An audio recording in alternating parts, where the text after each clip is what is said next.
So, when I say the word scenario writer, what's the first thing that pops into your head? Probably something about creativity, right? Or freedom, maybe even a little bit of that artistic glamour. But there's this other word, one that's super tied to this job that we just don't talk about enough: loneliness. And today, we're going to dive deep into that often overlooked reality of a writer's life. And boom, right away, we run into a big misunderstanding. The popular idea is that writing is this incredible job where you have all the freedom in the world. But the truth, well, it's kind of half true and half not. And it's in that other half, the part that isn't true, that things get really interesting. Let's talk about that illusion for a second because, man, it is a powerful one. We have this tendency to romanticize what a writer does, right? You picture this solitary genius just creating entire worlds out of thin air, totally free from the drag of a normal 9-to-5 job. And this quote just hits the nail on the head, doesn't it? What could be cooler? That's the question that pulls so many of us towards writing in the first place. But this perfect picture of endless freedom, it leaves out a really critical and really heavy piece of the puzzle. And that leads us to the hidden cost of all that freedom. See, for every bit of creative liberty you get an equal, if not heavier, dose of responsibility. And I'm not just talking about meeting deadlines. I mean the entire weight of a story is sitting right on your shoulders, and your shoulders alone. So here's the bottom line. It's a direct trade-off. The more freedom you're given, the more responsibility you have to carry. And honestly, this crushing weight is the very thing that makes most aspiring writers just give up. It's like the first big test of the job. But for those who manage to push through, they run into something else, this really unique kind of loneliness. And what's so fascinating about it is that it's not the kind you'd expect. It's something the writer actually builds for themselves. Okay, first, let's just define normal, everyday loneliness.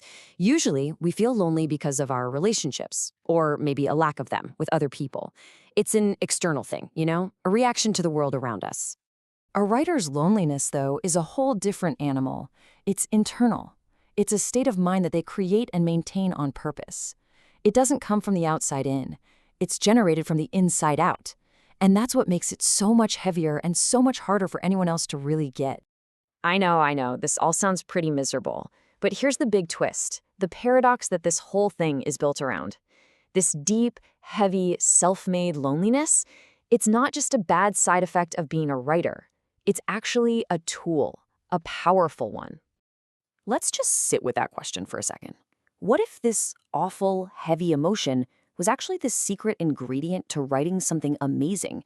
It seems totally backward, but it's really the core of what separates a professional writer's mindset from everyone else's. And there's your answer, plain and simple. It's ironic, for sure, but it's true. This feeling that's so hard to live with is incredibly useful for the craft of writing a great script. So how in the world does that work?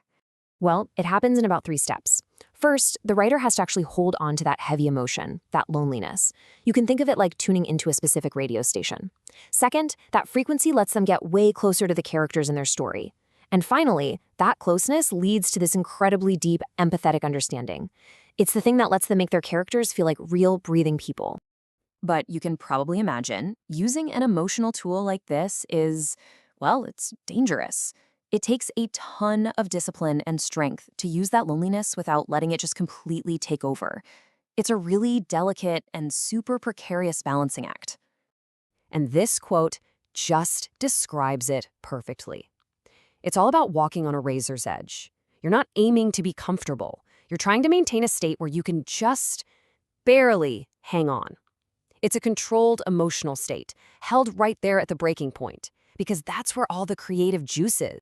Now, this isn't something that just happens on its own.